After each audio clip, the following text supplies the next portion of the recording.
What's up guys, welcome back to the channel. So a few weeks ago I did a video where I went over all the price increases that subwoofers experienced recently and told you if I still thought those subwoofers were worth it or not. Well, now I've got a list of speakers that have gone up in price and I'm going to tell you if I think they're still worth it or if you should buy something else instead. So let's just jump into it. Elac DBR-62, when I reviewed that thing, it was $599. Now it's $699, which is a price increase of $100. Is it still worth it? Kind of, yes. It's still a very good speaker, and if you own it, don't feel bad. It's fantastic. But if you're going to buy it today, there is a speaker that's $50 cheaper, has a similar sound, but does everything a little bit better, and that's the Polk Reserve R100, which I would buy instead. Moving on to the next one, Monitor Audio Bronze 100. I reviewed it at $600. It is now $675, which is a $75 price increase. Is it still worth it? Yes, this is a unique situation. The Monitor Audio Bronze 100 is almost without equal. It has two things going for it, which almost nothing else does. One, it's got an 8-inch driver.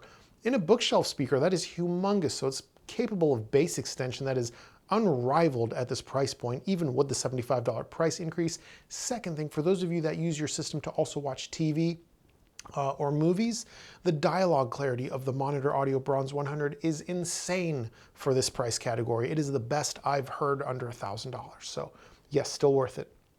Next one, this one's a bit of a joke. Focal Chora 806 was $990 when I reviewed it.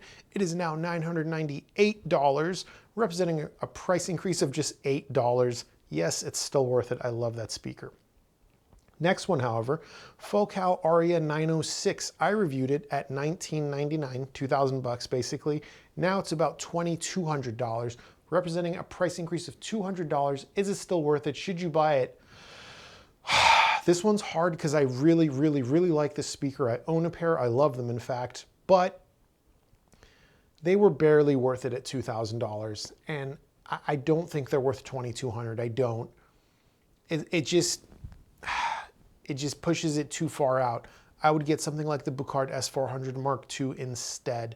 And again, it really breaks my heart to say that. I love the Focal Aria 906. If you own them, don't worry about it. You own a fantastic speaker, but if I was gonna buy them today at $2,200, I'd buy the Buchardt S400 Mark II instead. I guess unless you, yeah, I'm sorry, that's that. Yeah, let's move on. Next one, Emotiva B1 Plus, my favorite affordable speaker. It was $229 when I reviewed it. It is now $299, a price increase of $70. Is it still worth it? Absolutely, absolutely. Oh my God, yes. The Emotiva B1 Plus is fantastic. It is so good. It is so much better than everything else in the price category. Don't even worry about it. In fact, when they first came out, they were $299. Emotiva lowered the price. So them being $299 now, they're just back up to where they used to be when they first came out. So totally still worth it. Best speaker you could buy for $300 in my opinion. Next one, Wharfedale Evo 4.2. They were $999 a pair when these are all a pair, by the way. They were $999 when I reviewed them. They're now $1199, a price increase of $200. This is a tough one because the Wharfedale Evo 4.2 is kind of like that, the Monitor Audio Bronze 100, where it's very unique. What you get in the Wharfedale Evo 4.2 is hard to find in this price point.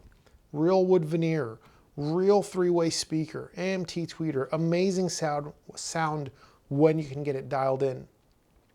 My problem with the Wharfedale Evo 4.2 is it's very picky to how it's set up in the room. If you're willing to work for it, it can sound better than anything at this price point.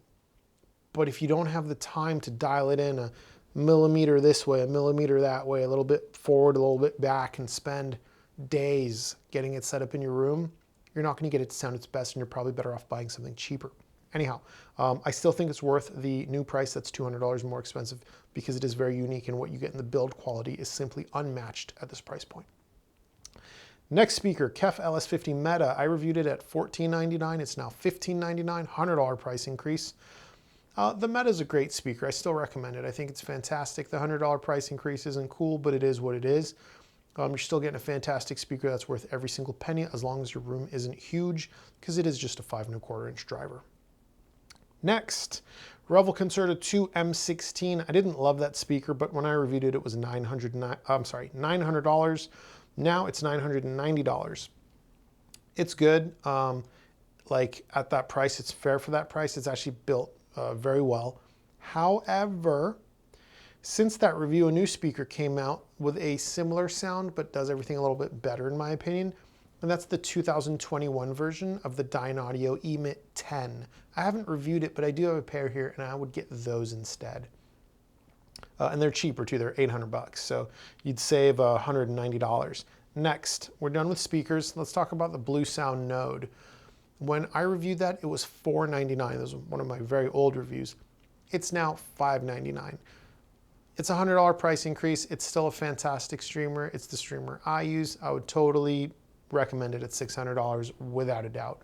It has gapless playback. The app works very good. It's a great piece.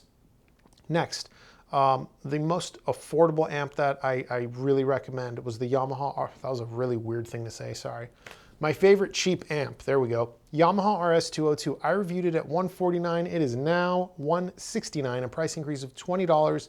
Yes, still worth it, very good amp. Next, Denon PMA 600 NE. I reviewed it at $400 or $399. It is now $499, a $100 price increase. I don't recommend it. I don't because you can get the IotaVX SA3 for about $450 still. And shout out to IotaVX that hasn't raised their price miraculously. So yeah, the IotaVX SA3 is cheaper and better. If that's not an option for you, I would spend $50 more and go for the Emotiva TA1. And then the last thing is the Emotiva TA100 I reviewed was $449 with Bluetooth. The TA100 has been discontinued and replaced with the TA1. The TA1 is $549, so it's $100 more than its outgoing model. I haven't heard that yet, but if it's even identical to the outgoing model, it's absolutely worth it. Absolutely. That was a fantastic amp, that TA100. I still have mine. It's actually upstairs. I use it for TV duty. So that pretty much brings this video to a close. Just to recap, most stuff is still worth its price. With the Elac DBR-62, I'd recommend the Polk Reserve R100 instead. With the Focal Aria 906, I would recommend the Buchardt S400 Mark II instead. With the Revel Concerta2 M16s, I would recommend the 2021 version of the Dynaudio Emit 10s. And for the Denon PMA 600 NE, I would recommend the Emotiva TA1 or IotaVX SA3 instead. Everything else I mentioned, being the Monitor Audio Bronze 100, Focal Chora 806, Emotiva B1 Plus, Wharfedale Evo 4.2, KEF LS50 Meta, BlueSound Node 2i, Yamaha RS-202 are all still worth their new price. So I know price increases suck, but hopefully you have found this video helpful in determining if the product is still worth it. Until next time, later.